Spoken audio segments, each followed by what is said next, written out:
ഈ ക്രിസ്മസിന് വേണ്ടിയൊക്കെ നമ്മൾ ഒത്തിരി കാര്യങ്ങൾ ചെയ്ത് ഒരുങ്ങുന്നുണ്ട്. വചനം വായിക്കുന്നു, പുണ്യപ്രവർത്തികളൊക്കെ ചെയ്യുന്നു, ദേവാലയത്തിൽ എല്ലാ ദിവസവും പോകുന്നു, പുൽക്കൂട് ഒരുക്കുന്നു, കൂട്ടുകാരെയൊക്കെ നമുക്ക് കാണാൻ പ്ലാനൊക്കെ ചെയ്യുന്നു, ക്രിസ്മസ് ആഘോഷിക്കാനൊക്കെ നമ്മൾ തീരുമാനിച്ചിട്ടുണ്ട്. വളരെ പ്രധാനപ്പെട്ട ഒരു കാര്യമാണ്.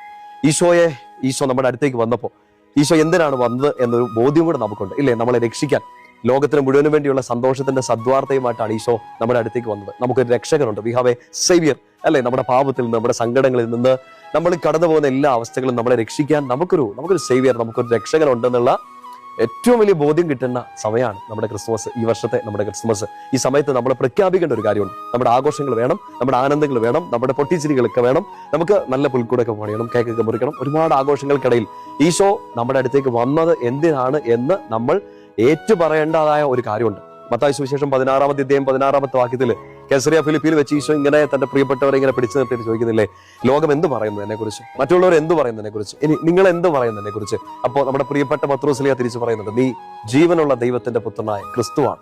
എന്ന് വെച്ചാൽ യോ മൈ സേവിയർ, യോ മൈ ലോർഡ്, ഞങ്ങൾ വിശ്വസിക്കുന്നത് അങ്ങാണ് ഞങ്ങൾക്കെല്ലാം എന്ന് പത്രോസിലേക്ക് പ്രഖ്യാപിച്ചു. ഈ വർഷം നിങ്ങൾ ക്രിസ്മസിന് പുൽക്കൂട് പണിയുമ്പോഴോ, നിങ്ങൾ പുണ്യപ്രവർത്തികൾ ചെയ്യുമ്പോഴോ, നമ്മൾ ഒരുമിച്ച് എല്ലാ കാര്യങ്ങളും ചെയ്യുമ്പോൾ, നമ്മുടെ ആരാധനകൾ, നമ്മുടെ പ്രാർത്ഥനകളൊക്കെ നമ്മൾ പാടുമ്പോഴും പ്രാർത്ഥിക്കുമ്പോഴും ആരാധിക്കുമ്പോഴും എല്ലാം ഈശോയുടെ മുമ്പിൽ ഈശോയ്ക്ക് ഏറ്റവും കൂടുതൽ സന്തോഷം ഉണ്ടാക്കാൻ പോകുന്ന Christmas gift that we proclaim. നമ്മൾ ഈശോയെ, നമുക്ക് മനസ്സിലായ ഈശോ നമ്മൾ ഏറ്റുപറയാൻ നമ്മളെ കൊണ്ട് ഈശോ ആഗ്രഹിക്കുന്ന ഒരു കാര്യമാണ്. പത്രോസ്ലിയായ പോലെ നമുക്കും പറയാൻ പറ്റണം, ഈശോയെ, നീ ജീവനുള്ള ദൈവത്തിന്റെ പുത്രനായ ക്രിസ്തുവാണ്. ശരിയാണ്, ഒരു കുഞ്ഞു കാലിത്തൊഴുത്തില് ഒരു കുഞ്ഞ് നമ്മൾ ഉണ്ടാക്കുന്ന ഒരു പുൽക്കൂടിന്റെ ഒരു മാതൃകയിൽ ഒരു കുഞ്ഞു രൂപം, ഈശോയുടെ ഒരു കുഞ്ഞു രൂപമൊക്കെ നമ്മൾ എടുത്തു വെക്കും. ഒരു കുഞ്ഞുവാവയായിട്ടൊക്കെ ഈശോ നമ്മുടെ മുമ്പിലേക്ക് വന്നു. നമ്മളിത് പ്രാർത്ഥിക്കുന്നു, ധ്യാനിക്കുന്നു, നമ്മൾ ക്രിസ്മസ് ആഘോഷിക്കുന്നു. പക്ഷെ അതൊരു കുഞ്ഞുവാവയല്ലെന്നും ഇതെന്റെ രക്ഷകനാണെന്നും ജീവനുള്ള ദൈവമാണെന്നും എന്റെ കർത്താവാണെന്ന് നമ്മൾ പ്രഖ്യാപിക്കുമ്പോഴാണ് ദിസ് ക്രിസ്മസ് അടിപൊളിയായിട്ട് മാറുക. ഈശോയിൽ അത് അടിപൊളിയായിട്ട് മാറുന്നത് നമ്മൾ ഈശോയെ പ്രഖ്യാപിക്കുമ്പോഴാണ്.